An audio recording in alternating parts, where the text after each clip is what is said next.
It's 4 o'clock on a Monday, and you know what that means. It's time for another exciting episode of Taxi TV Live. Woo! This week, starring very, very special guest star, Mr. Barry DeVorzon. Yeah! And welcome to the big show, Barry. Nice to be here, Michael. He thinks I'm completely nuts. And as you guys in the audience know, I probably am. All right, so we've got the chat room open. There we go. Yeah, I'm trying to... Okay, there we go. So, I can see everybody's late. It's filling up as we speak. I should have waited till 4:01. All right, so I'll pad for time a little bit at the top of the show. I am so excited to have Barry here. You know, we've probably all got a list of desert island people. If we were stuck on a desert island, you know, which records would you want? Barry's a friend that I would want on a desert island because he and I can talk endlessly about anything. Yeah, and it's always interesting. I love this man. I really do. He is such a wealth of information, such a good guy, and you know, he's one of the nicest guys you'll ever meet. He's super, super ethical, unbelievably hardworking, and incredibly talented. And frankly, he should be retired. Barry has done really, really well for himself and deserves all the success that he's had. And by the way, hello, chat room folks. I see you guys in there. Happy Monday. Back to you, Jesse. I mean, seriously, if I had Barry's success, I'd be retired and maybe a pompous ass. I don't know, but he's every man. He's a really good guy, and you will never ever find anybody that has anything but kind words to say about him. So nice job on living your life well.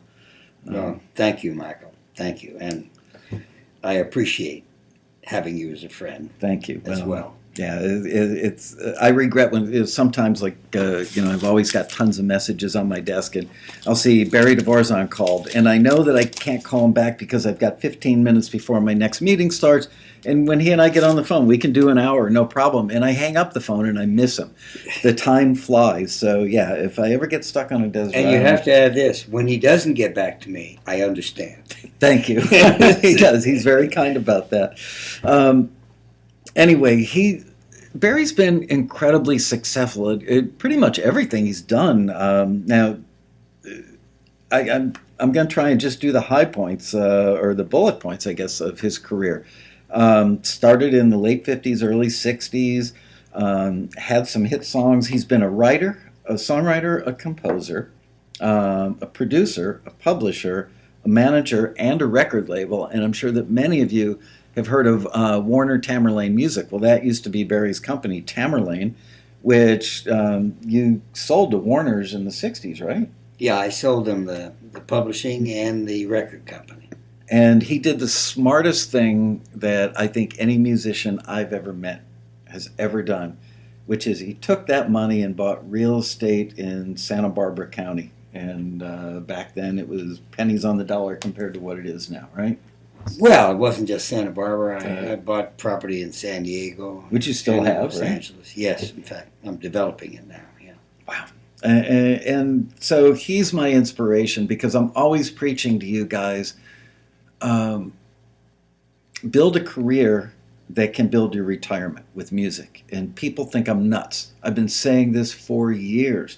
And Barry is living proof that you can do that. So... well, you know, there's something else that, you know, the mistake everyone makes is in this business, and it's a tough business. I don't care whether you're a writer or an artist. Yeah.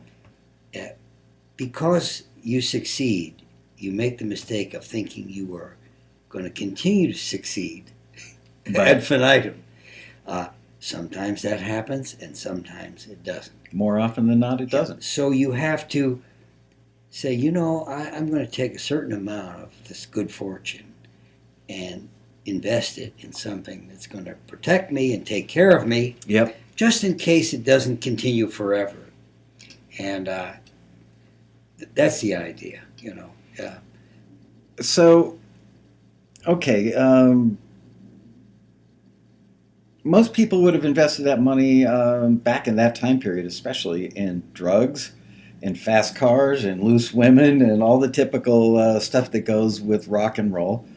But you didn't. What gave you the wisdom at that young age? Well, I invested in some of those things. It was a lot of fun.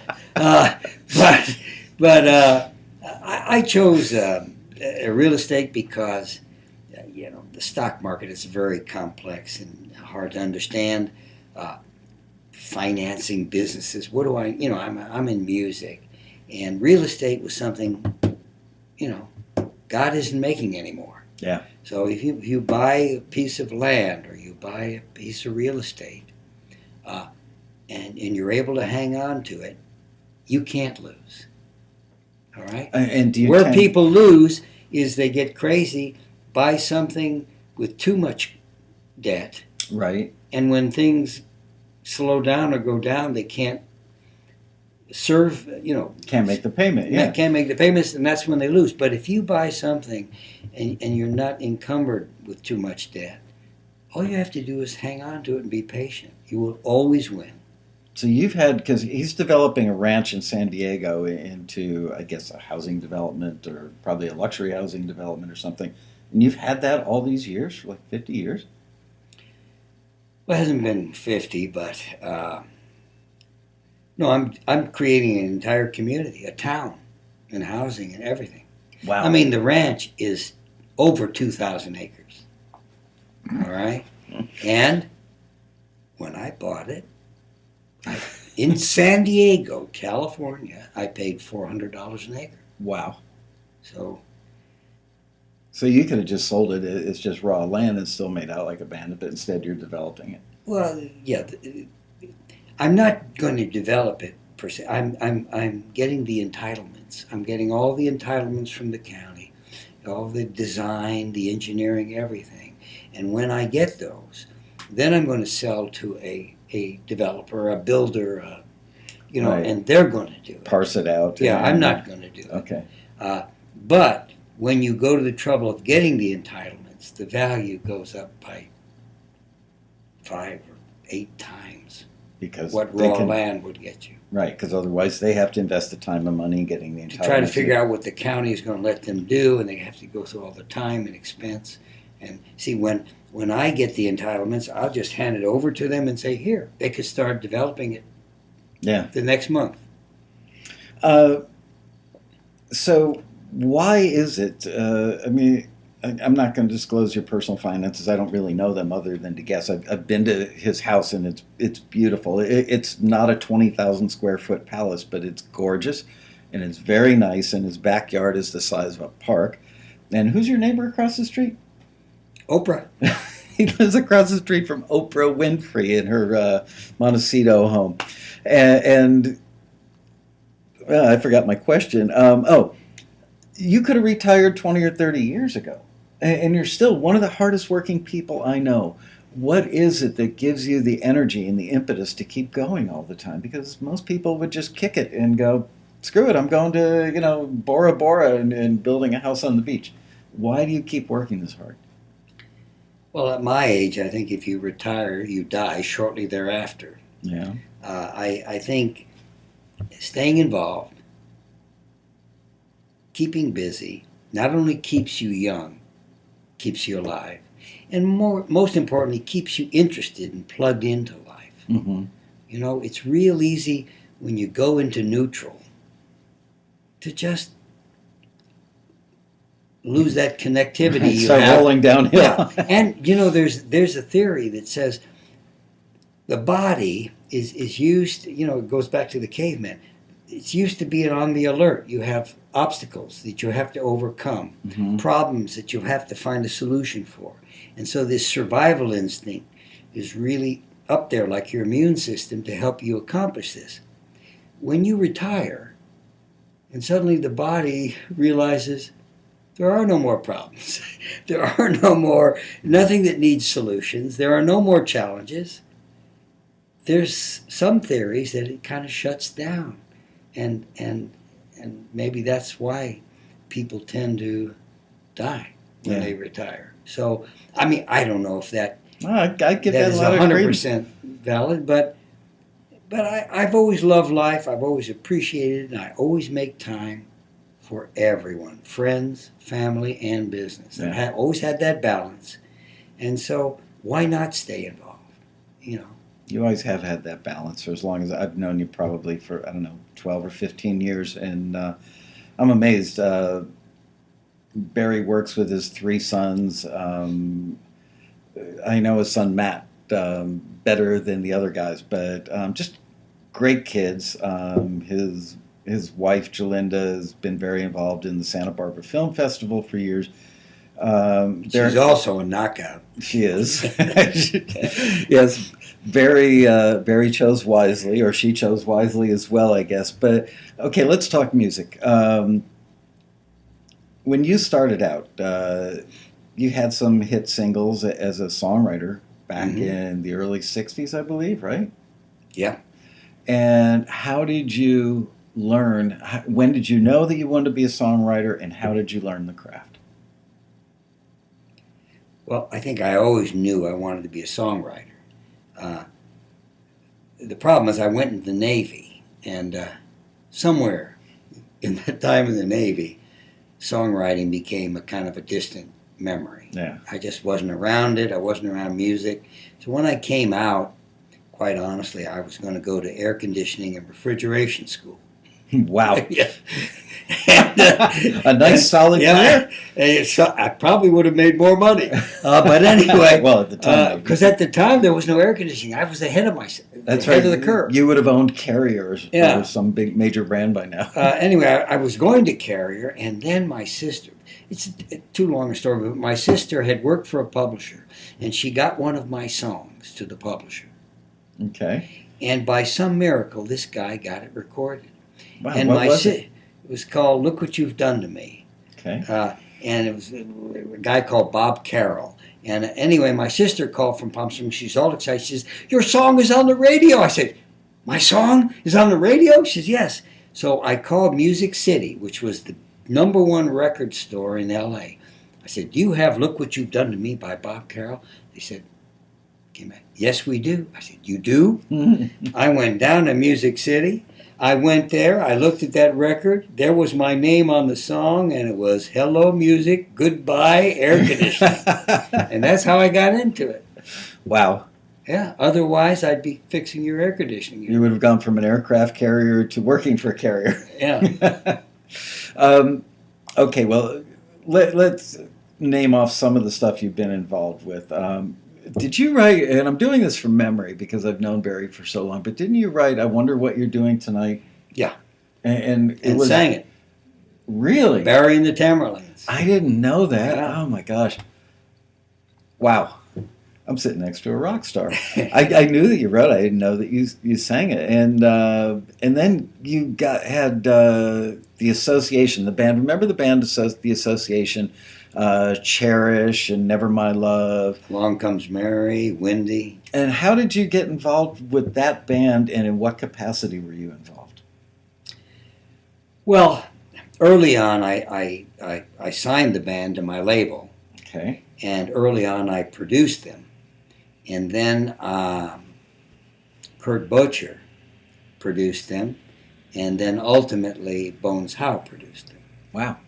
So I kind of became the record company. And you know, sometimes you either the record company or the producer, but rarely are you both. Mm-hmm. You know, because by and large, the record company is the enemy. Right. The producer and the artist, you know. But, well, that was a great story. They were a great group. Before I signed them, a guy walked into my office and said, I didn't even know who he was. My secretary said, "He has to see you." And I was desperate because the British invasion had happened. Mm. And I was an independent label. This was around 63, 64, somewhere in there? Beatle time? No, it was later. Oh. The Beatles had already hit, and the British invasion had taken over the market. So it was probably around 65. Okay.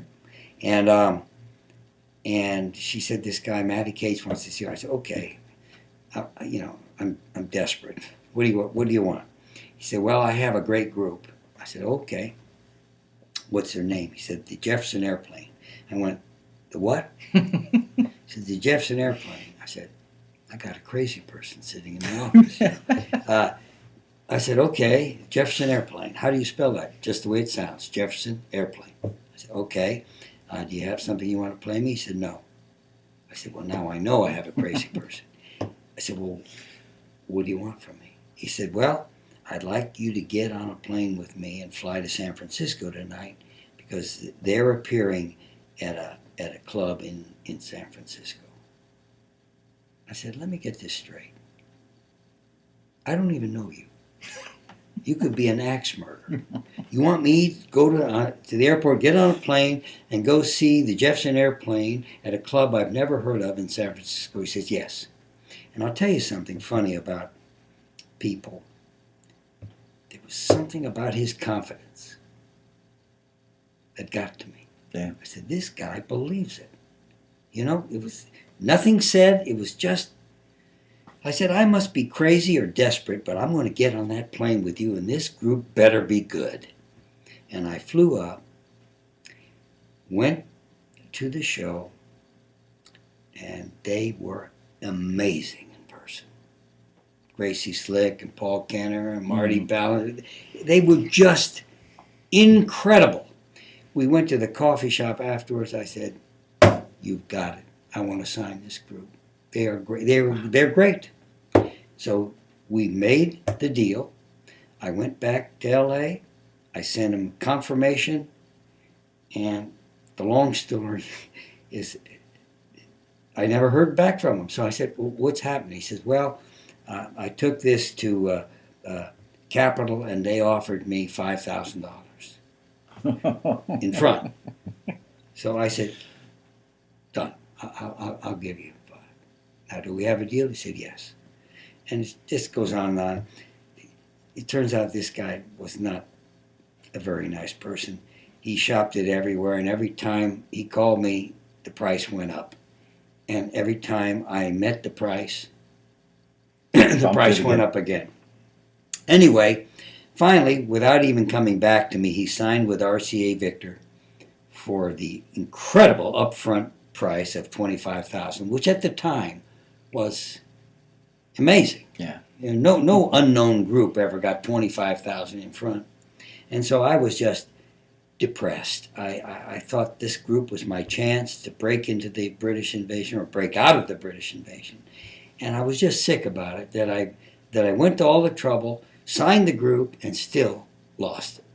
And that's when I held open auditions at the Troubadour out of desperation and found the association. Wow. So that's how it happened. Great story. This is why I would take him to the desert island. I could listen to this stuff all night long, all day long.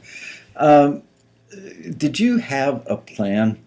In the email I sent out to everybody today telling them about the show, I quoted the toothy self-help guru Anthony Robbins, who said there's a pathway to power, a way to achieve what you want in a shorter period of time.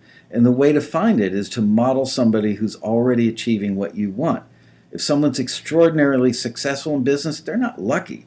They've got a set of strategies that they apply, and those strategies work. So you don't need to reinvent the wheel. You don't need to reinvent a way to succeed. And this is Anthony Robbins saying this, throughout my life, I've always believed it's been best to learn from others. That's how you compress decades into days.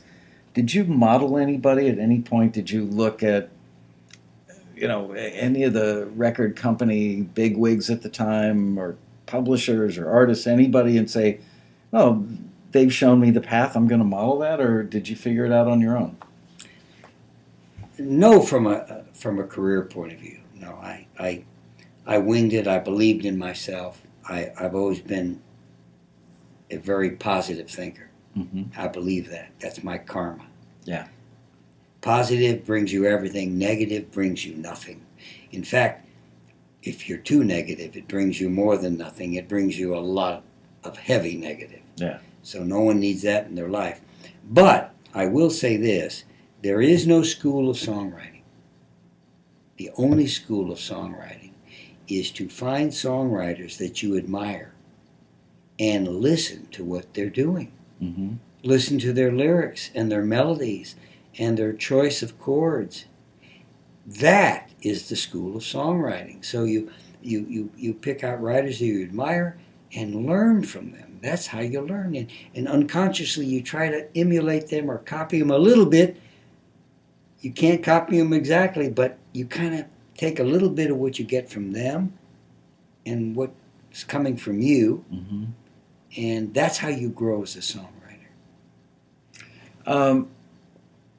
I'm going to jump into Master Writer just for a minute now, and then we'll go back to it later because I want people to know about it. And Barry's not here today to plug Master Writer, but I do want to talk about it because his software is something you guys should be using. But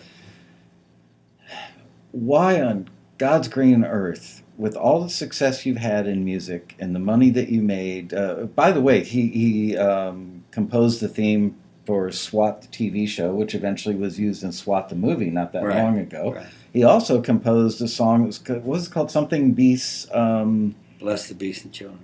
Bless the Beasts and Children, which was retitled Nadia's Theme and made the theme song for No, Bless the Beast and Children was an Academy Award nominee song. For what? Recorded by the Carpenters for the movie. Ah. And out of that picture was a musical cue that was only meant to go by once. That became the biggest copyright of my career, which turned into Nadia's theme. And Nadia's Theme was the So I had 2 hits from a picture that was not that successful.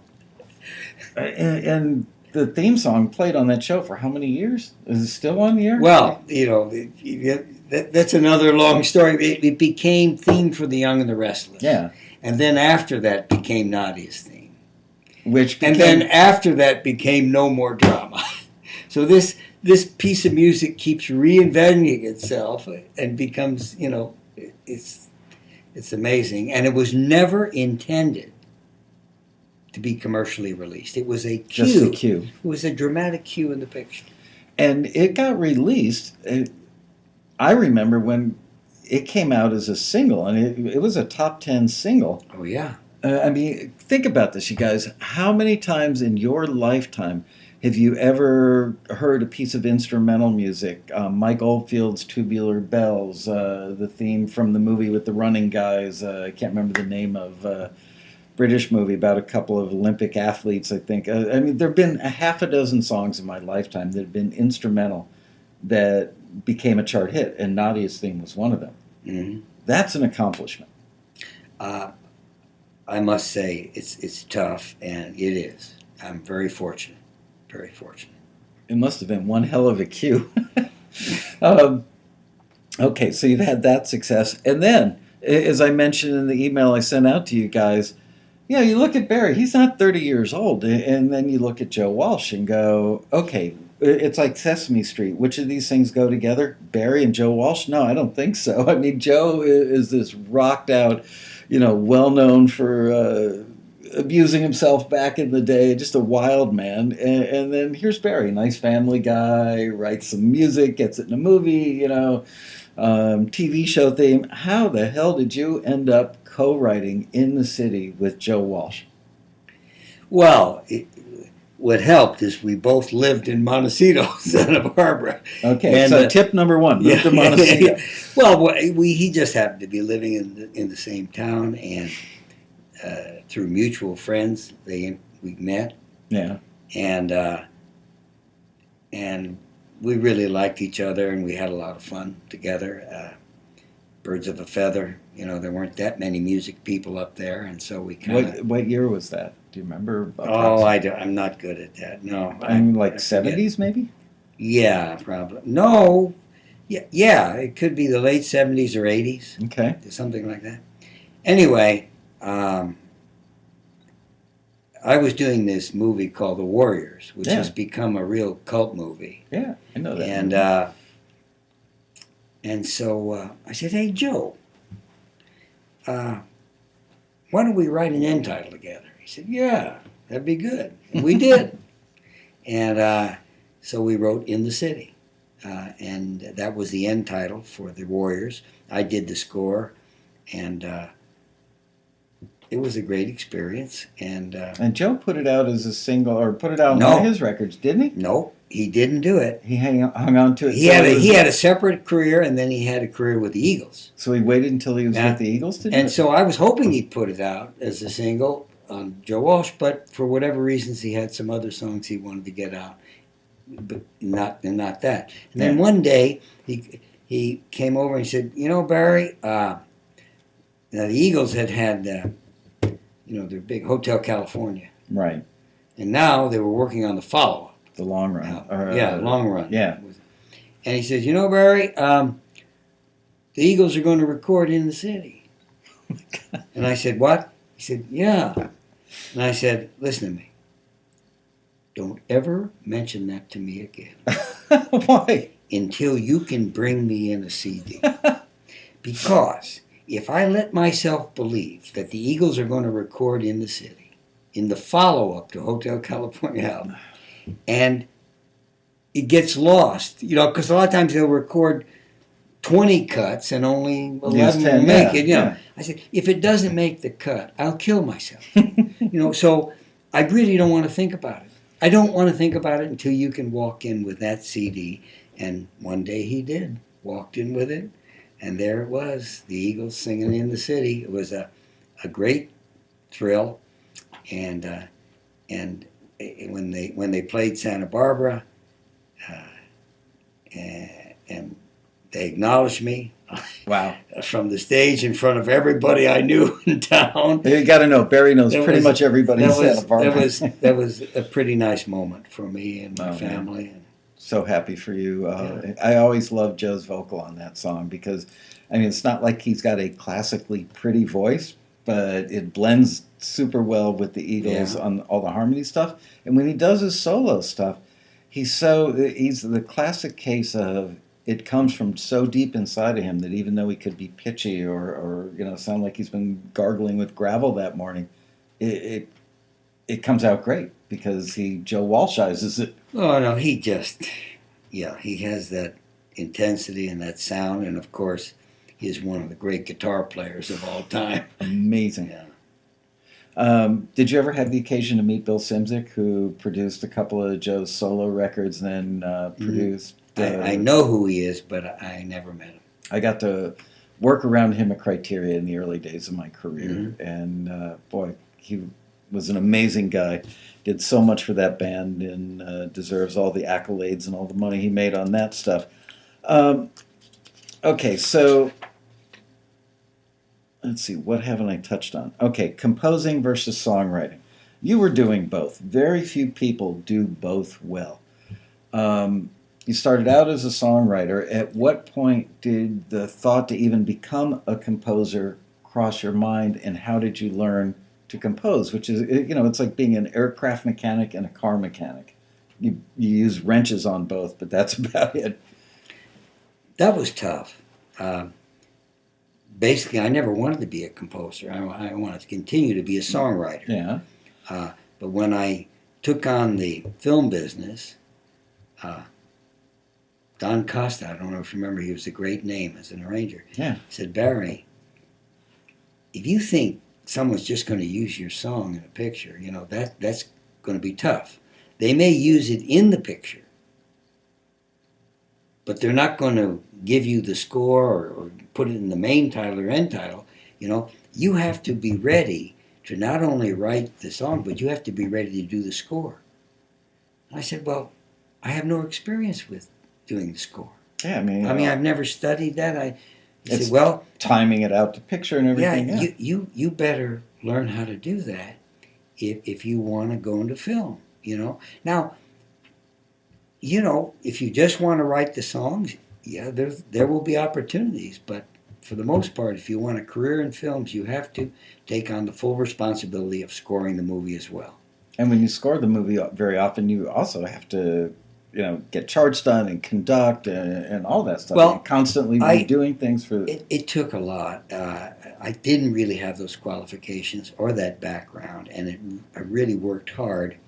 And and I finally I found I had a pretty good instinct for film. Uh, what I couldn't do is orchestrate. I Mhm. mean, because orchestrate for the reeds and differently for the brass and this and that. So I would work with an orchestrator because that would take too much time to suddenly So you could hear it in your head, but didn't know how to write the I would charts. sketch it. I'd go on the piano and I would sketch the parts out with the strings and where the reeds are going to come in and what's going to happen, and then an orchestrator would take that and orchestrate it so that an orchestra can look at it and play Right. it. And you could hear it in your head as you Oh went along. yes, Okay. yeah. I used the keyboard. I could hear it, and then I'd sketch it out. The orchestrator knew exactly what I wanted, and he would just orchestrate for the instruments.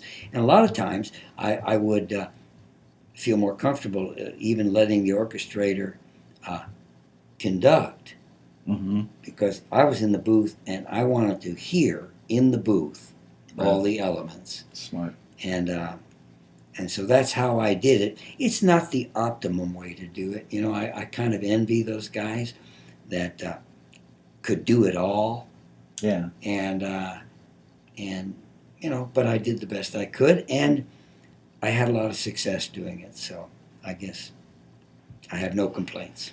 And how did these gigs come up? Because I mean, most of our viewers, I've been in the music industry for, I think, 40 or 41 years now, and everybody's got the same question: how do I get that gig? Everybody's fighting for that same piece of real estate. Who sprinkled fairy dust on you? And is it the positive thinking thing that just made you kind of where opportunity met? You had the talent, and the opportunity presented itself. You Positive is everything, but you've got to use every asset available to you. I have my youngest son is trying to break into the business as we speak. Right. He has a great group. He's a good songwriter. He just played out in the Viper Room and Bardot, and it's like I'm really excited and terrified in the same moment, because it's such a difficult business. And I told him, I said, listen, you're on your own. Nobody's telling you how many hours you have to put in. Yes. I said, but let me tell you this. You better be putting 8 or 9 hours a day trying to get this done in every way you can. If you're not writing a song, you better be practicing your instrument. If you're not practicing your instrument, you better be practicing with the group. If you're not practicing with the group, you should be looking to see how you can use the internet Mm-hmm. or network or get around to people. Everything that you can do, you should do. You should look at it like an 8-hour job. See, nobody tells you when to be there, and you have to stay till 5. Right. You should tell yourself that. Now, everybody can't afford to give that 8 or 9 hours, so we know that. Mm-hmm. So when you can't, it just makes it a little more difficult, And longer. Yeah, Draws the process because out. if you have a day job and then you have to do this, it just makes it harder. It's like you were talking about family time. I was lucky. When I made it, I wasn't married, I didn't have a family, so it had my total focus. Mm-hmm. Uh, Not everyone is that lucky. And so if you have a family and you're pursuing something, then you have to really, really watch how you spend your time. When you're working, you should be totally focused, no distractions. When you're with family, same thing. So if I'm at home and I'm writing songs, as much as I love them, the little kids can't come in and disturb me.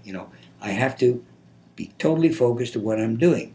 On the other hand, for lunch or at the end of the day, when I'm with my family, whatever is related to business just has to wait till the following day. And if you can just plan your schedule out like that, then you're really effective at whatever you're doing, whether it's being with your family or taking care of business. You're a better man than I, because that I have cheated my family. Make it home in time for dinner most nights. Have dinner with the family, hang out for a while, but by 10 o'clock at night, I'm back on the computer. 6:15 in the morning, back on the computer. I think in the age of the internet and hyper connectivity, it's hard to separate your two worlds. If I'm true. getting an alert on my cell phone or on my smartphone that says taxi.com is down, the website is down, I wish I could blow that off. No, you're right. And I can't. But Technology is the greatest invasion of our privacy ever devised. yeah, and it's not getting any better. Yeah. It's been, I mean, it's such a blessing that they can do surgery by remote control from the other side of the world. Mm-hmm. There's so much great about it, so much that's evil about it. There's blessings and consequences to everything. Ooh, good quote. Okay, so let's go to Master Writer. I started to before and got off track. So why, if you've had all this success as a songwriter, as a composer, you've had an Oscar nomination, you've had 6 or 8 Emmy wins, you've had all kinds of awards, accolades, made tons of money, bought real estate, did all this great stuff. And then at some point, like what, 15 years ago, you decided to start. Not that long ago. How long ago did you start Master Writer? 11 years ago. Okay. Why? What the hell made you? A startup is tough. Why? What inspired you to be willing to take that task on again? The point I'm trying to make for the viewers is you got to be like a shark and keep moving. But you personally, I mean, why? That was my only mistake. I swear. You think I'm kidding? I did it. Another songwriter got me interested, and then we both decided this would be great. And it was great. It was just putting together all the tools a songwriter would need to be In the one best place. they could In be. one place. Yeah. And I said, God, that sounds like a really positive thing to do, to create something like this. You know, gosh, when I was in the trenches, I wish I would have had a program like this. Yeah. What I didn't realize, what I underestimated, was the time it would take. To I program was it. an idiot. I thought I could, do it and then be on and going to other projects in about 3 years or 4 years. And of course, nothing is easy, and that isn't the way it turned out. And why I call it a mistake is it took me away from what I really love, which is the music. See, I think I would rather still trying to be writing songs, whether they're successful or not. I think I would be a little happier than trying to run a company. But Do you not write songs at all anymore? yes, I still write songs, Oh. and then they go in my drawer. Got I it. write songs and I put them in a drawer. I no longer consider myself in the business. I'm not out there trying to get the songs recorded. I'm not doing that stuff. I'm working really hard on Master Writer. And, I don't look back. I've had a great life. But if I could go back there, I would say no to Master Writer. I have that feeling about Taxi sometimes, where I say to my wife, at some point, I'm now almost 61 years old, and at some point I want to retire, in quotes, because like you, I'll never, I'm not going to go fishing for the rest of my life. I may fish twice a week. That'd be nice. Play a little golf. But I miss working in the studio. There's nothing I enjoyed more than watching a baby band that had never heard themselves in a pro studio, watch them listening to the first good playback of the first solid rhythm track, and look at the joy on their faces. And you feel like you're sitting in an F-15 when everything's humming. That console becomes more than a console. It's my instrument. I miss that.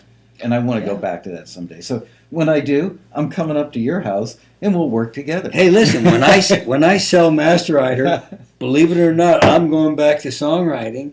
And the beautiful thing is, I don't care whether I make it or not, as long as I can be writing songs and trying. Yeah. Because it's what I enjoy. On that subject, I think you mentioned somewhere about, which might be just more focused on the music itself, is what is more important, the melody or the lyrics. Yeah, it was in my notes for the show. Yeah. What's your opinion? That's very interesting. You know, Master Writer is a lyric-driven program. Now, But you have the ability we to also have record the audio melody. page, and we have a lot of really great features, organizational, and so forth and so on. But I would have to say its main focus is the lyric. And that is an interesting question, because I would have to say, for the most part, from the consumer's point of view,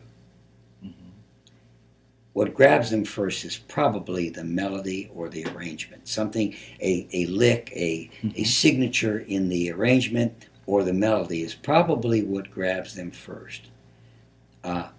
And when that grabs them and sucks them in, and they want to hear it over and over again, that's when they start paying attention to what it's saying. Right. Does that And resonate for them? there is where good can become great. Because if that melody is great and that lyric is great, you've got a great piece of music. Now, there are occasions when the lyric is what attracts you first. You know, it could be the Yellow Brick Road, Bridge Over Troubled Waters. Right. What is that? YouTube. I still haven't found what I'm looking for. Yeah. That's a key line. You know, you remember that. Yeah. And it's important. You know, that you had that great arrangement, that pounding arrangement, and it all built up to, but I still haven't found what I'm looking for. And that's what you latch onto right away. So there are exceptions where lyric will attract you before melody, but I'd have to give it to melody for the most part. When you started writing back in the day, did you lay down a lyric first or a melody first? And what was your instrument? What did you write on? Piano? Piano, yeah. Okay. So would you sit down and noodle till you got a cool melody and then write a lyric on top of it, or vice versa, or same time?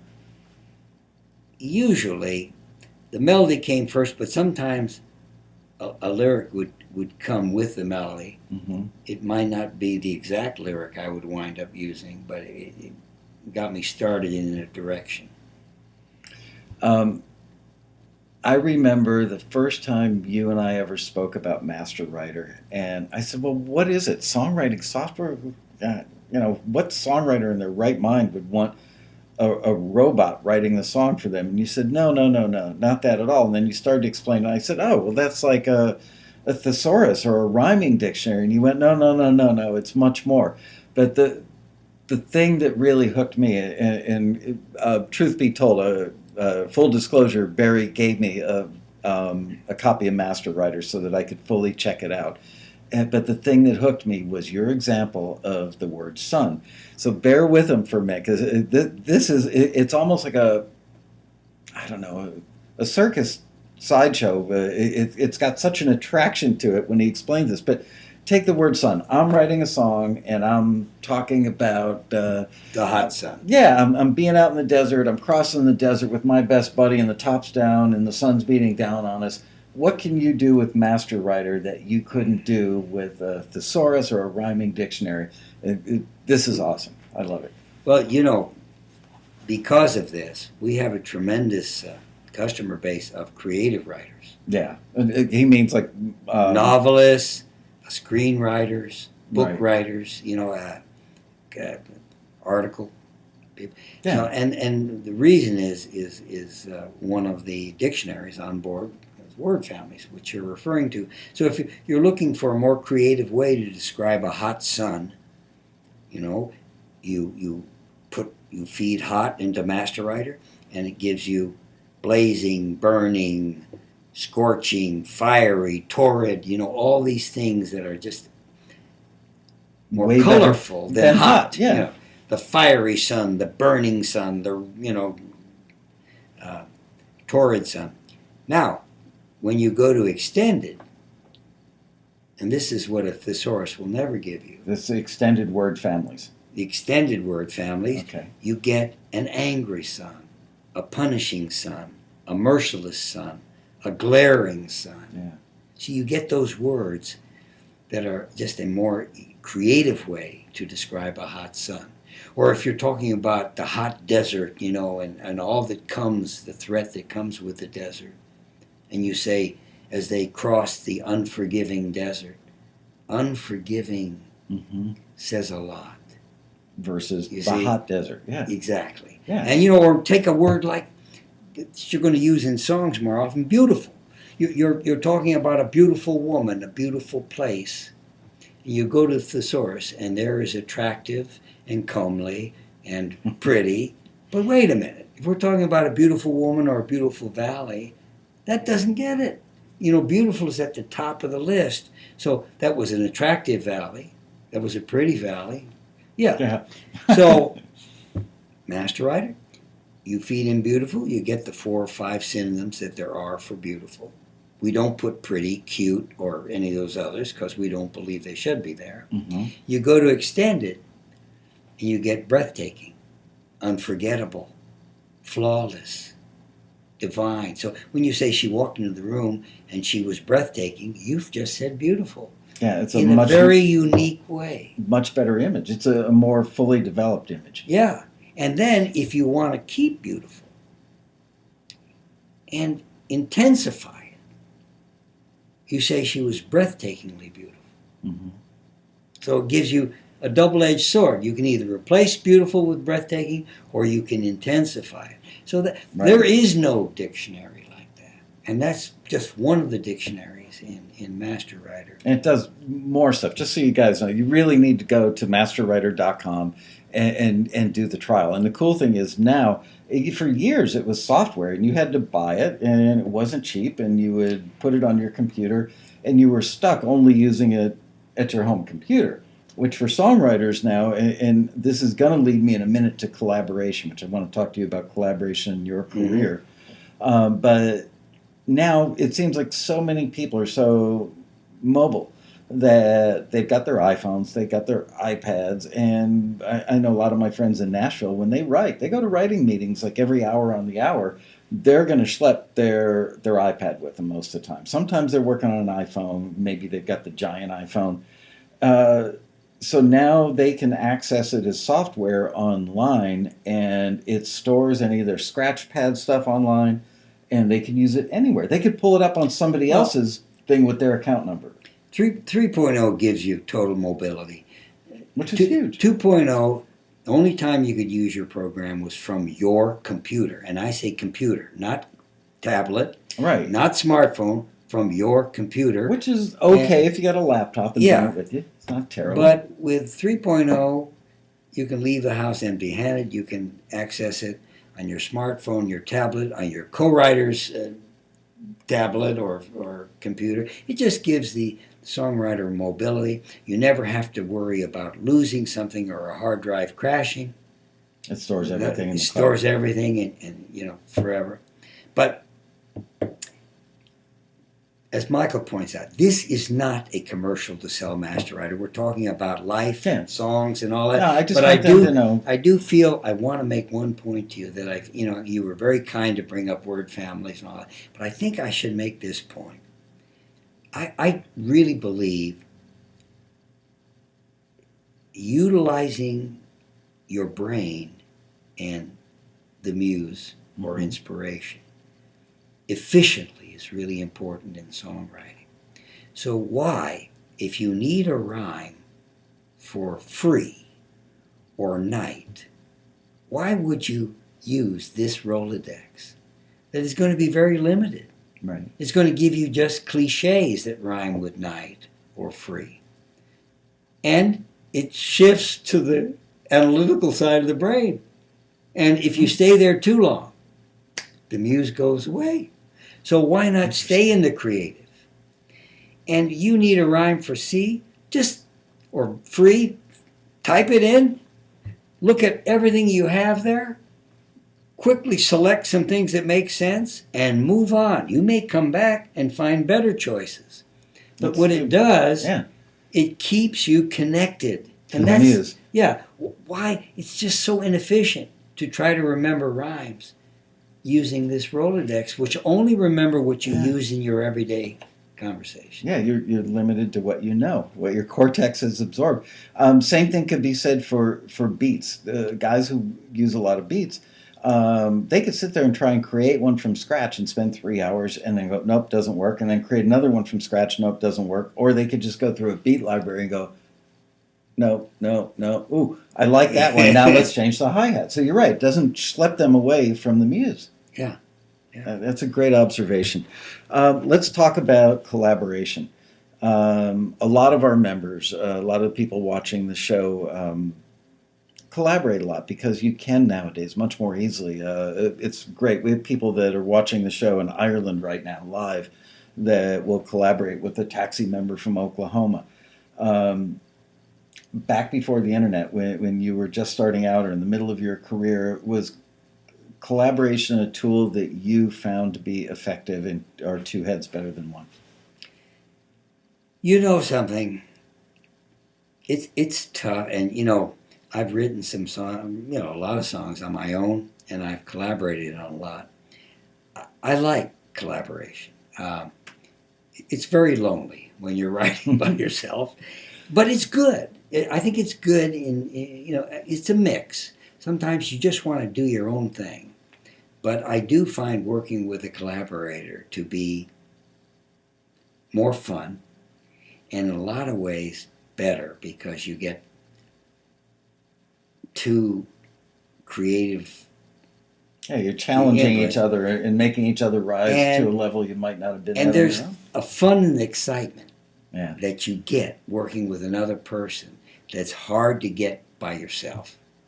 And there's only one thing you have to watch out for. You have to find the right co-writer. You see, if you really want collaboration to work, nobody should be polite. Mm-hmm. You understand? There's no ego there. If you come up with a line and your collaborator should be able to say, no man, that doesn't do it for me. And you have got to be saying, okay, if he doesn't like it, something's wrong with it. You have to have that confidence, with some exceptions. Every once in a while, you say, man, listen, just go with me on this. I just know this is what it should be. And then your collaborator has to have the open-mindedness to say, well, man, if he really believes in it that much, maybe there is something there. So you get it? No egos. Anything that you don't like, I'm immediately suspicious of. Same goes, for you. And anything you really like, well, maybe we should give it a shot. So if you can get that kind of collaboration, you've got a great writing team. Let's talk about your Rolodex. I remember, I think it was 2 road rallies ago, maybe 3 years ago, and Diane Warren got really, really sick. Talk like, hello, this is Diane Warren. Couldn't call me and said, I don't think I'm going to make the road rally.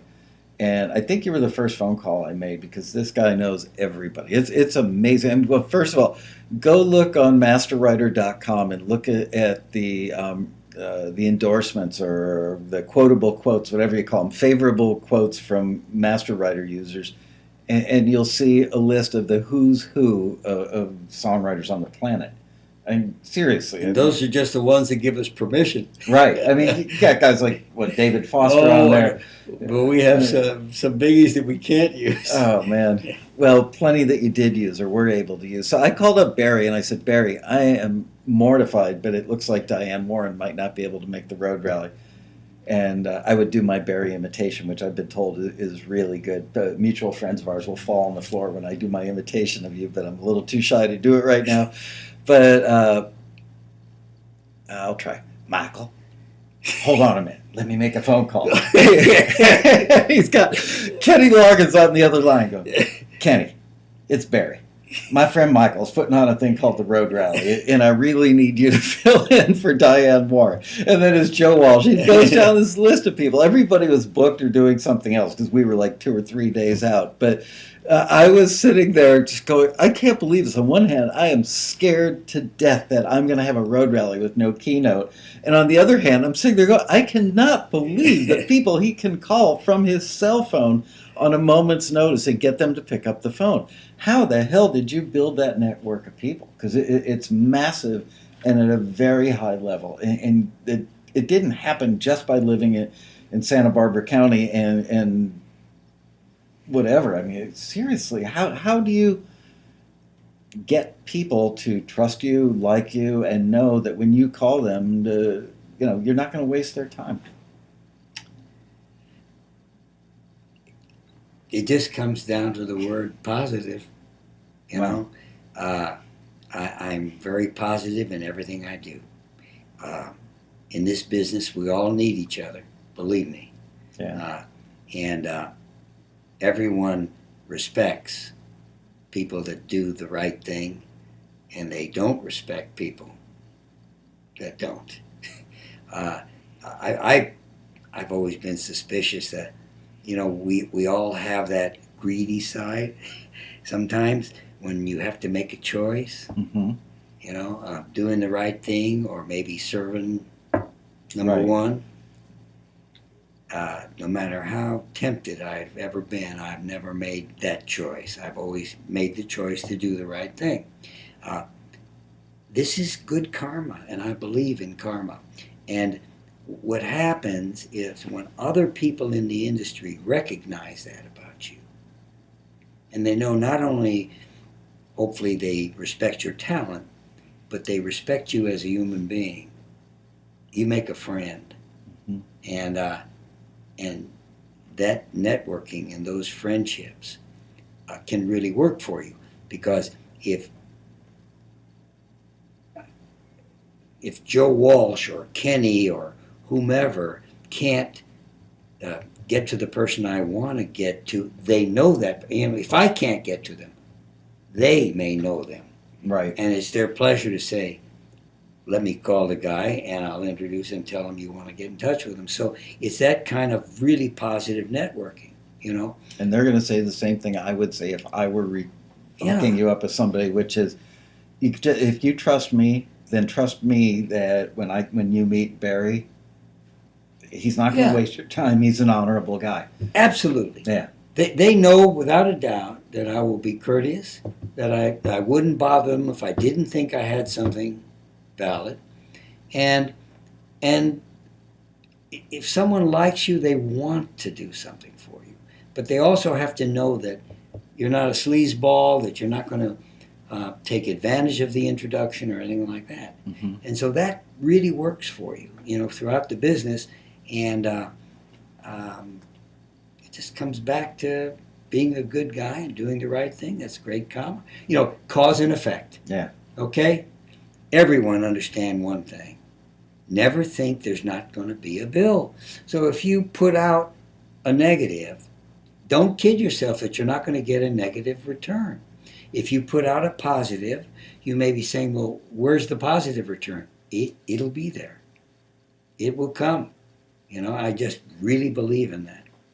And you've done a lot of something I've noticed amongst many of my friends in the industry who are successful at high levels. They all have one thing in common, which is they've all done good philanthropic work. They've all donated money. Nobody's raised their hand and said, "Look at me, I've donated a Mm-hmm. lot of money." I know that you and Jalinda have worked together on a lot of philanthropic stuff and done a lot for the community you live in, for songwriters in general. And there are a lot of people out there that like to think of themselves as good people. The ones who I find are maybe the best people are the ones that are most quiet about it, and you fall into that category, if I can throw that compliment your way, because Yeah, you thank you. never talk about that stuff. I had no idea until I was standing in your house in the room where the piano is, it's like a study. It's his writing room, I guess, and the pictures in that room. You've got everybody in there but the Queen of England. She might be in there and I just missed the shot. It's amazing who this guy knows. But I believe that every single one of those people would say the same stuff about you that I would say about you behind your back or to your face, which is you're honorable. And that matters for so much. And yet I've met a lot of people that think they're honorable, but given that opportunity, as you pointed out a second ago, to take the high road at a greater cost or take the low road for a faster ride to personal gain, most people will take the low road, which breaks my heart. Maybe I'm too No, it's much of a goody it's goody. kind of sad but true. I think the good guys are not the majority; they're the minority. Yeah. And the bad guys are they go from the blackest black to the palest gray. So there's a big, I'm not saying. Did you use Master Writer to come up with that? But I think everybody basically wants to be honest and do the right thing. I think that's a. No, there's some people I guess that don't, but most people I would say would like that to be the case. But then every once in a while, that's tested, and when it's tested, that's when you have to be consistent. If you're really going to be a good guy. Right. Can't be a good guy with exception. Exactly. Yeah. You can't This say, is one time. I'm a good guy, but this one time, I don't feel like doing the right thing. Right. Yeah. No, I appreciate that about you. I do. I've got. I don't have a lot of close friends. I choose my friends carefully. And do you know Adam Zelkind? No. He lives in Santa Barbara. He's a composer. He's won the ASCAP award for like most compositions played on the air. I need to introduce you. He's a great guy. And he and I, the night we met, that's all we talked about was just being honorable. Yeah, I got to hook you up with Zelkind. He lives by you. Just moved up there like a year ago. Let's see. We got a half an hour left. See if there's anything critical I'm missing. I'm going to turn it over to you guys. So start coming up with your questions now, and I'll get back to you in a little bit here. Covered that.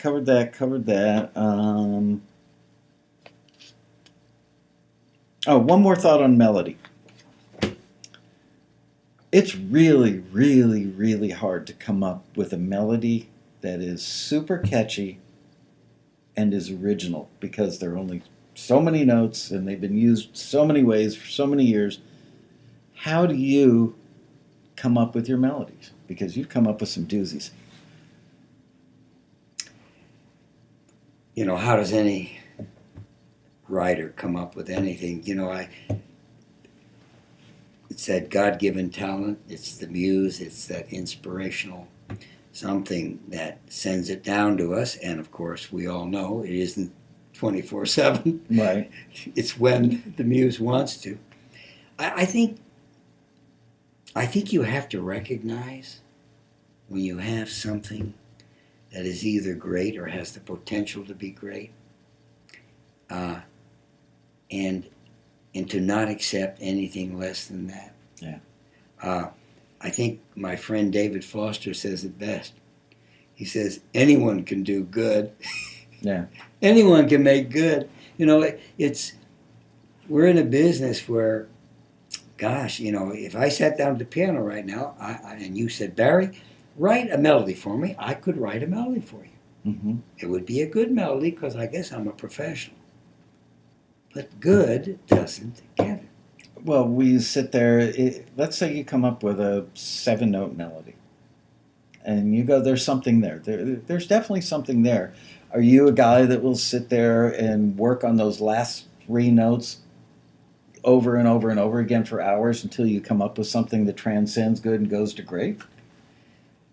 I am a great believer in the fact that hit songs are not written; they're rewritten. Right. I am a perfectionist, sometimes to a fault, and you also have to know when to back off and just let it breathe and stop aggravating yourself. But I do believe using your craft and your art. Once inspiration gives you that emotional ingredient, and that's why inspiration is so important. Mm-hmm. No one ever buys anything because it's a great arrangement. Or they buy it because there's an emotional reaction to it. Yeah. So the inspiration gives you that emotional ingredient. But once you have that emotional ingredient, that's when craft and art, that's when you have to take that emotional ingredient and mold it and really work it until you have something really extraordinary. And that can be painful. And a lot of songwriters don't like to suffer, and I don't either. I don't either, but I do it because I know you have to do it if you, in the end, want to be successful. We, as human beings, I read recently, we are, I think, 10 times more wired to run from pain than we are to accept it. Oh, absolutely. So giving birth to a melody, it'd be very easy to accept mediocrity or shelve it. And sometimes you do, right? And sometimes you have to go. How about this? Let's say you write a melody and you get away from it. Yeah. And then the next day you play it. You have to be objective. If it touches you and you want to play it again, that's a good sign. If it's just like, yeah, that's pretty good, just look at it as an exercise in songwriting and go back to the piano and see if you can write something that really kicks you in the butt. Just because you could doesn't mean you should. Yeah. I mean, the truth is most songwriters, most of what they write does not have that quality. So get used to it. That's just the way it is. I don't care how talented you are. Every time you sit down to write a song, great is not going to come out. Yeah, I'm the greatest songwriters in the world, I'll say that. Diane Warren said it on stage, or not on stage. She said it in an interview I did with her years ago that I think it took her 12 years to get her first cut. And that's Diane Warren, arguably, one of the top 3 songwriters of our time. Anyway, all right, questions from you guys.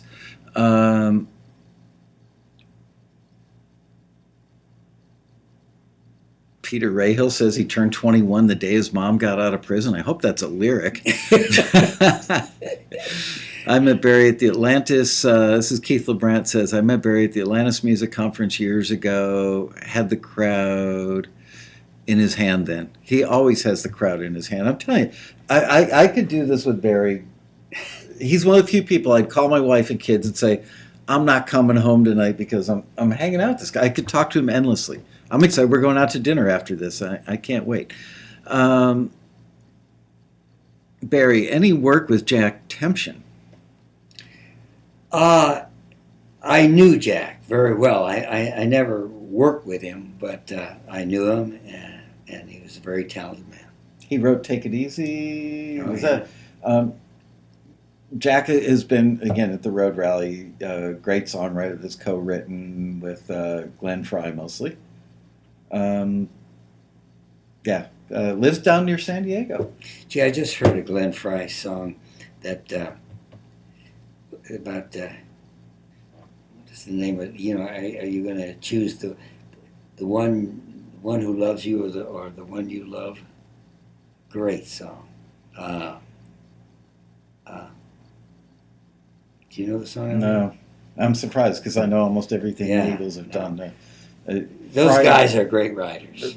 Talk about compactness of words. Yeah. They can take 5 one-syllable or 2-syllable words, put them together, and rip your heart out of your chest.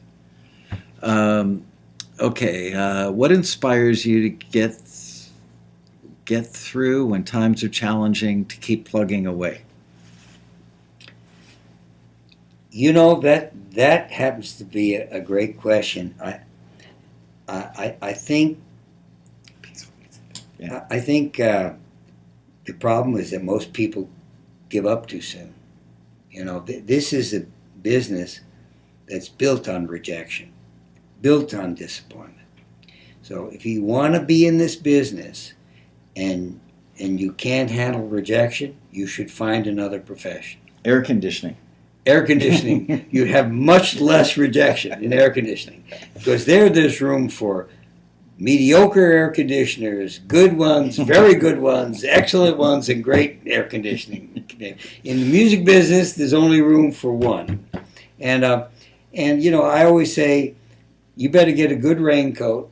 You're going to get a lot of disappointment and rejection, and it's got to roll off that raincoat because rejection and disappointment works on the things you have going for you, your confidence, your enthusiasm, Mhm. all the things that you need, that juice that keeps you going. Rejection and disappointment works on that. So you have to have a really good raincoat, and you have to, if it makes you feel better, you're not the only one suffering. Everybody in this business is suffering from the same thing. Yep.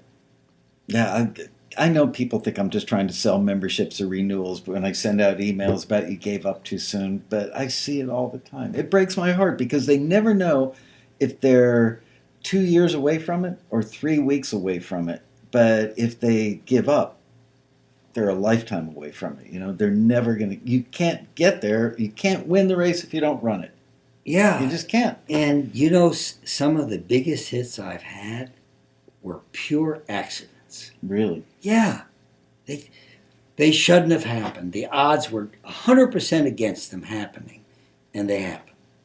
Well, that flies in the face of working hard.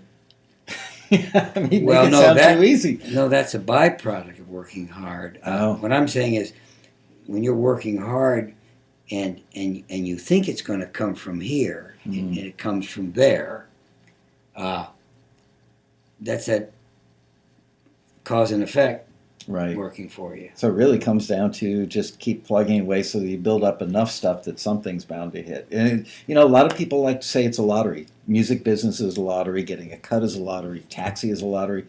None of it is a lottery because you can't control the lottery.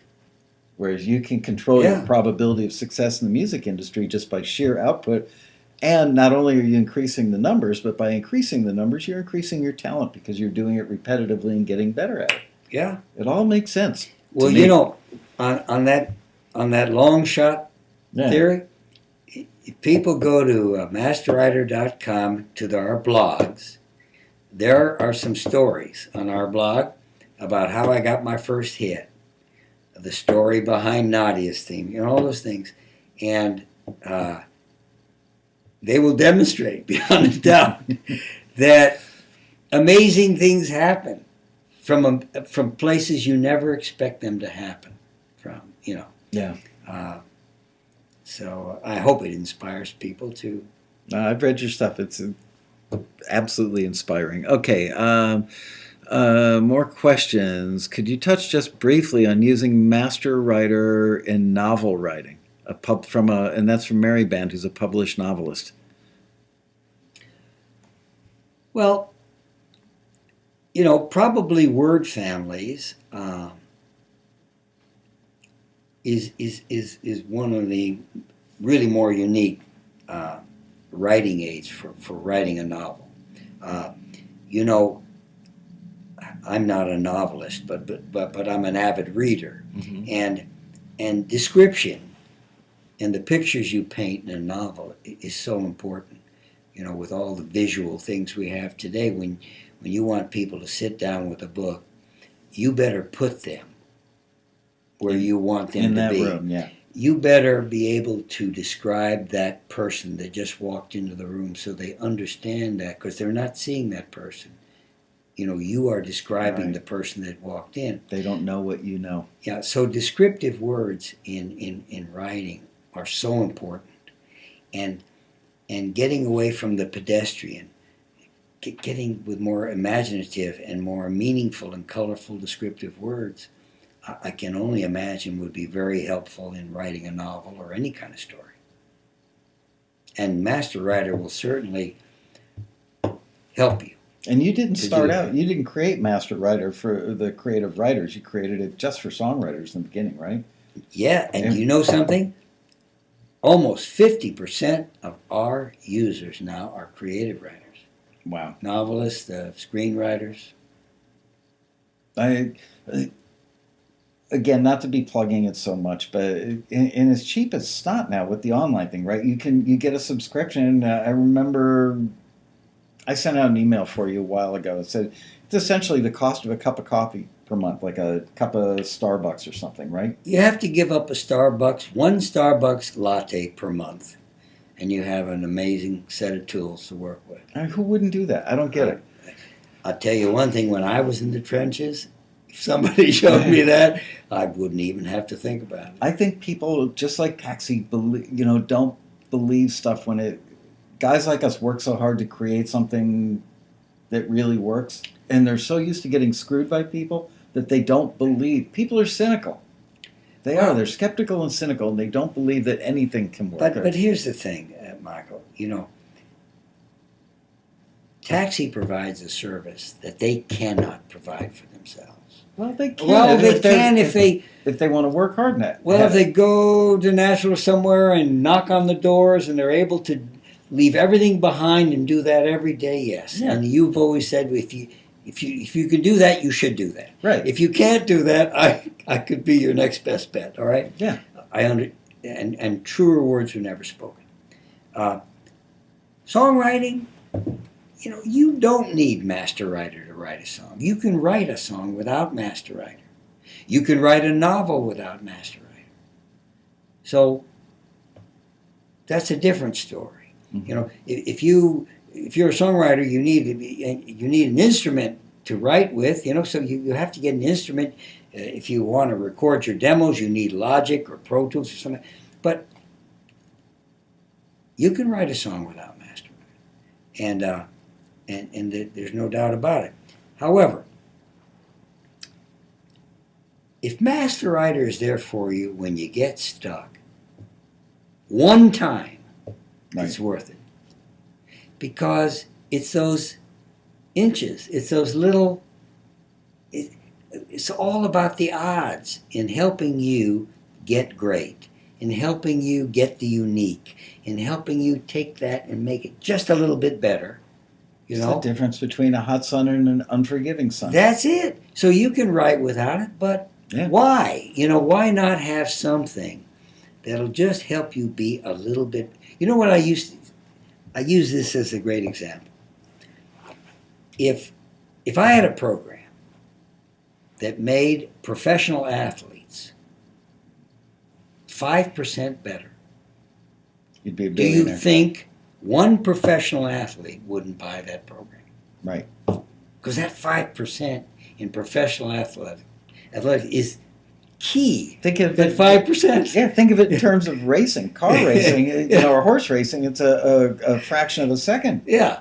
So, in a profession that is just as difficult as professional athletics, songwriting or writing in general, why wouldn't you want that little edge? And I believe that master writer will give you a bigger edge than 5%.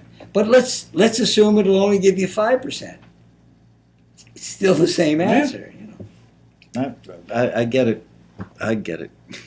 Other questions. Love this guy. He is a salesman. Yeah, but you know what? Look, he doesn't need the money. He didn't create Master Writer thinking he was going to get rich. He did it because, it was a passion thing. Well, let me comment to that. Yeah. When Michael asked me to do this, he said, Barry, this is an interview. My audience wants to know about music and what you did and all that. This is not a show to sell Master Writer. And I agreed to that. I said, you're right. I totally understand.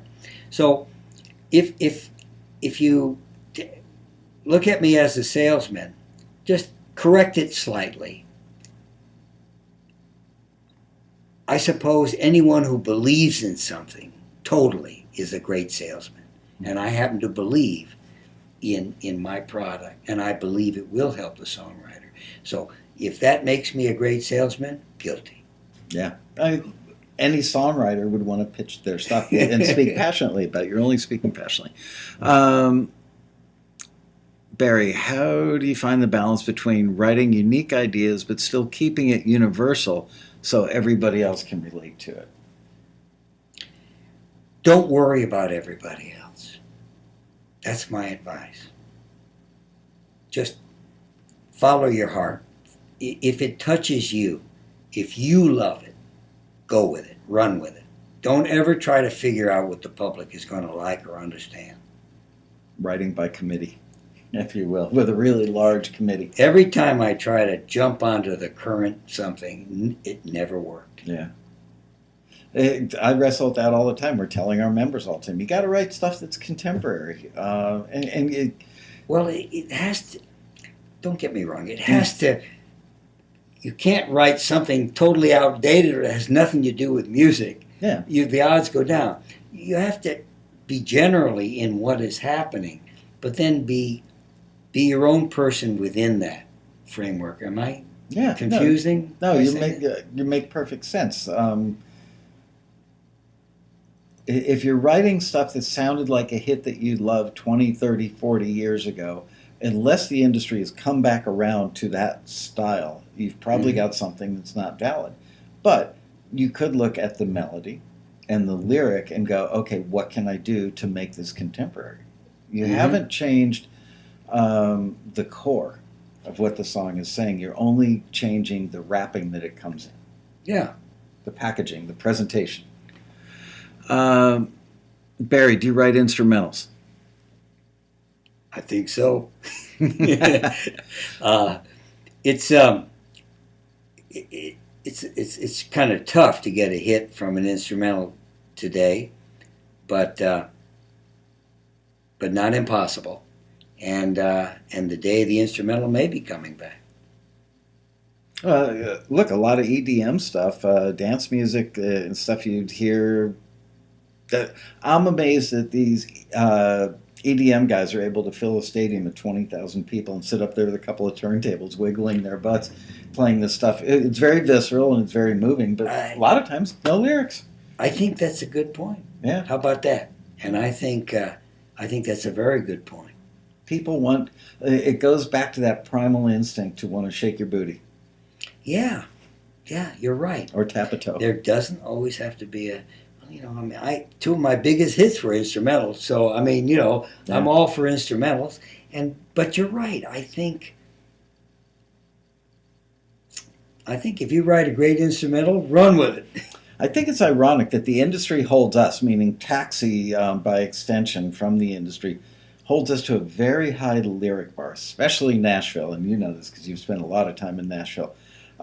They are, I call them lyric Nazis in Nashville because they will parse a word. They'll change an and to a but and say that makes a huge difference. I think they're right more often than they're wrong. But our audience, our viewers, our Taxi members, people who come to the road rally, very, very frustrated because they hear stuff on the radio and the lyrics suck. The lyrics are either nonsensical or certainly not deep, certainly not well crafted. But if you really look at the big picture, the reason the song is a success is because it's hooky from the first second you hear it.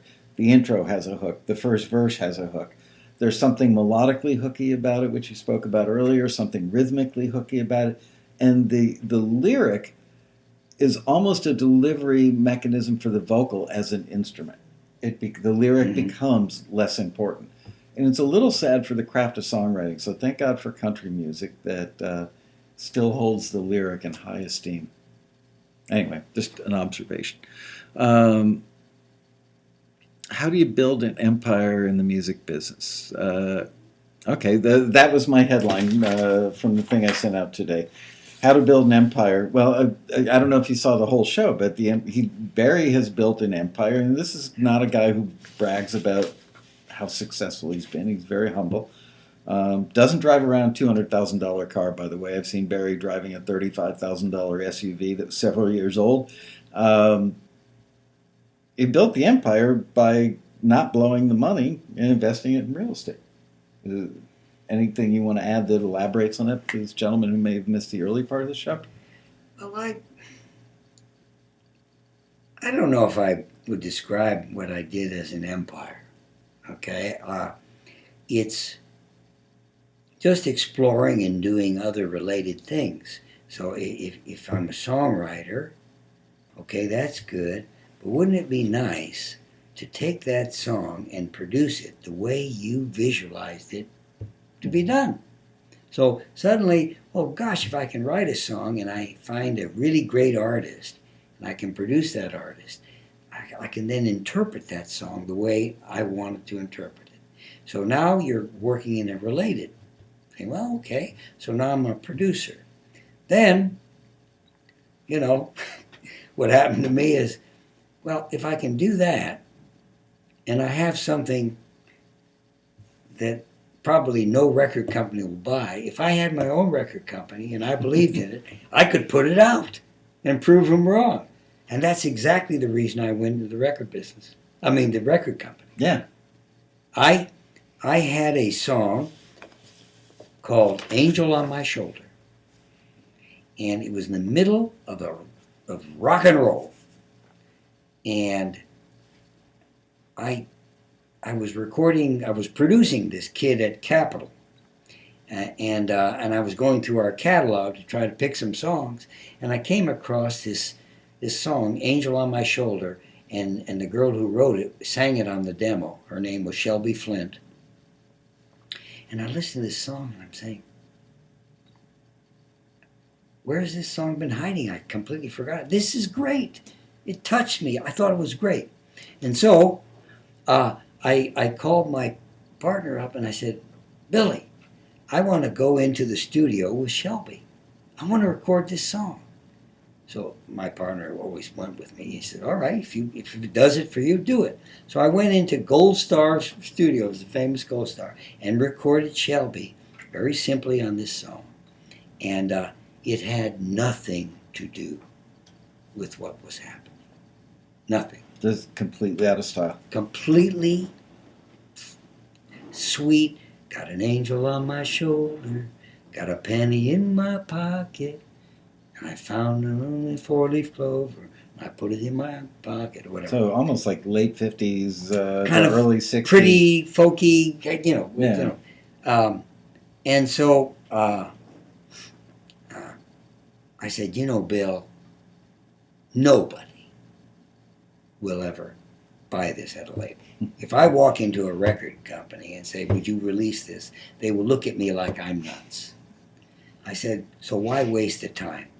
In those days, you could start a record company for $500. Wow. Yeah. That means designing the labels, printing up the labels, going to Alco, having them press up the records, and you are in the record business. And at that time, all the cities had independent distributors. So all you had to do is send them to the independent distributors, and you were in the record business. Didn't have to grease anybody at radio to get it played? Well, that's always been around. But I mean, what I'm saying is you don't have to get a big company with the sales and, and distribution. So we did it. We started a $500 record company. And with this pretty little song, and we sent it out to, 10 different distributors, 12 different distributors, and never heard anything. Now, I'm up in San Francisco, and at the time, publishers used to promote their songs. Not the records, but actually get out and shop the songs to try and get people No. to come, or Well, they would no. promote the records. Publishers would shop the songs, but when they would also go out and promote the records. Because they wanted to sell copies because they made money on the Yeah, publishing. so they were not only promoting the songs, once the songs were recorded, they were promoting the recorded songs. Which they've come back to. Yeah. So I was in San Francisco at the #1 rock station, and the program director was Bill Ennis. And at that time, we had a guy called Dorsey Burnett, and we had a lot of luck with him. And I was promoting his record and one other record that we had out there. And, Bill, big station, he said, well, Barry, I'll take it in the meeting, and we'll see what the guys think, And I said, okay, well, thanks, Bill. And I said, Bill, I want you to hear something. I just want you to hear me and tell me what you think. And I brought out Angel on My Shoulder on our label. I didn't tell him anything, I gave it to him. And I remember he listened to it, and while he was listening to it, he had this poker face. I remember he put his fingers together like this, and he was listening, yeah. and I'm saying, this doesn't feel good. It's like he's like humoring me here. Yeah. And then in the middle of the record, he takes it off. I said, I knew it. He takes it off. He said, what is this? And I said, well, it's a cut that I've released on my own label. And he looks at me, he says, your own label? I said, yeah. He said, do you have distribution in San Francisco? I said, no. He said, would you like distribution in San Francisco? I said, well, sure. He says, because I'm making this my pick of the week. Wow. Bingo. Calls up a distributor, came over to the radio station. I made the deal, and he broke that record. He broke that record nationally, and it was the first record on my label, and it was a hit. So that's doing something against the grain, something that had nothing to do with what was happening in the music business, and yet it touched me emotionally. It touched him emotionally, so we had a real shot that it would touch everyone emotionally. And I want to remind the viewer that asked that question, how do you build an empire? Well, he's been a songwriter, a composer, a publisher, a producer, a label owner, and a manager, and did all of that stuff to get himself to the point where he made enough money to invest it in real estate and develop that land and all this stuff. So that's an empire. I mean, it may not be a Donald Trump empire, but it's certainly an empire. And you weren't just one thing. I'm still not comfortable with empire, but I think I'm just lucky and very fortunate to have done well. that. I'm calling it an empire. Let's see. Any other questions? Barry, can you show us the face you make when Michael starts talking about remote control airplanes? I don't know. Have I ever talked to you about my remote control airplanes? No. I don't think I ever have. But I will show you at dinner tonight. I fly remote control airplanes on weekends, and there are some guys that fly jets that are like $5,000 to $20,000 that are sized this table, and they're amazing. Real jet engines. When I hear about it, I'll come back on another show and show you the face. He may be glazed over. Mr. DeVorzon, big fan. I came in second the ISC competition, won the Master Writer software for 1 year, and have had difficulty connecting with your people to get it to me. Can you please let me know how I can get access to the license? Thank you very much. And I want to say before Barry says a word, we kindly do this at Taxi all the time. Songwriting contests call us and say, can you donate this? Can you donate that? And then somehow it becomes incumbent on us to like chase the winners around. I wish the contests were a little better about just saying, here's your list of winners. Yeah, hey, send it out. You said you would give this, and here is the information. Yeah. So contact Masterwriter, Barry at masterwriter.com. Tell me what contest it was involved that you won, and I will make sure you have a copy out the same day. Let's go ahead. You know what? Let's pick somebody. We're going to give one away today on the show. A year-long license. Yep. So I'm going to shut my eyes, run my finger up and down. We're going to pick somebody, and then that person should email matt@taxi.com and give your contact information to Matt, and then I will Matt will hook you up with Master Writer to get your free year. So, okay, here. Who did I land on? Nobody. Okay, I landed on Mary Band. Mary Band won.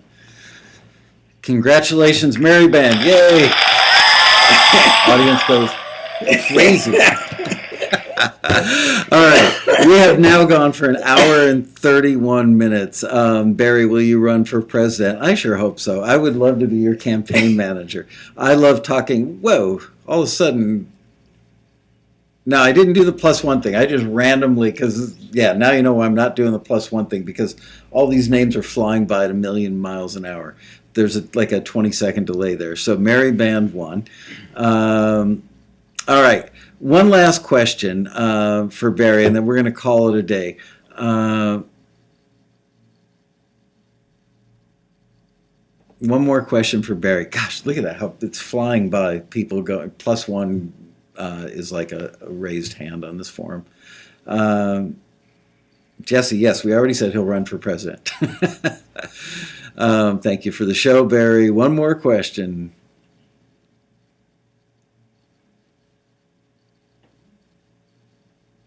Mary Van wants to know, will the version be for songs and for books? Oh, that's a good question. Do you have a version for creative writers and a version for songwriters?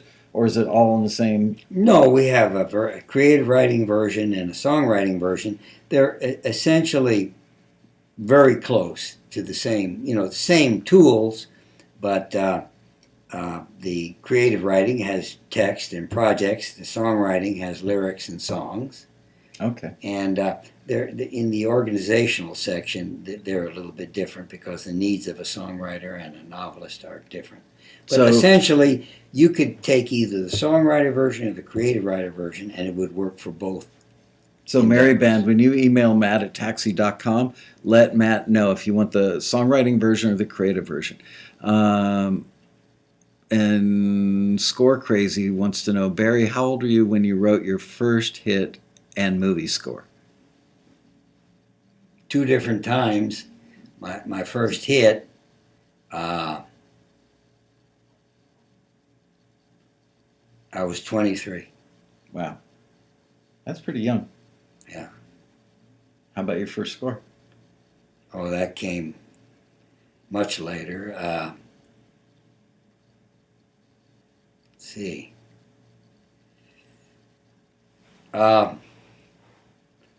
First score in my 30s. Still Somewhere around there. young. Yeah. Quite an accomplished career you've had. All right. Thank you all for watching. Barry, thank you so much for doing My this. pleasure, Michael. It's always great to see you It is, and be man. with you. It's great. And now we're going to have dinner. We are going to have even dinner. more fun. Yes, we are. And thank you guys for tuning into the show this week. And I hope you learned a lot from Barry because has been an inspiration to me since the day I met him. And I hope he inspired you guys. And he will be at the Road Rally coming up November 5th through the 8th. I should check really quickly, see if I had any other notes at the end of the way. Gave that away. All right, I got it all covered. His website, once again, is masterwriter.com. All one word on Master Writer. And we will see you guys for another exciting episode of Taxi TV Live. Bye-bye, folks. Thanks, guys. Yeah, another round.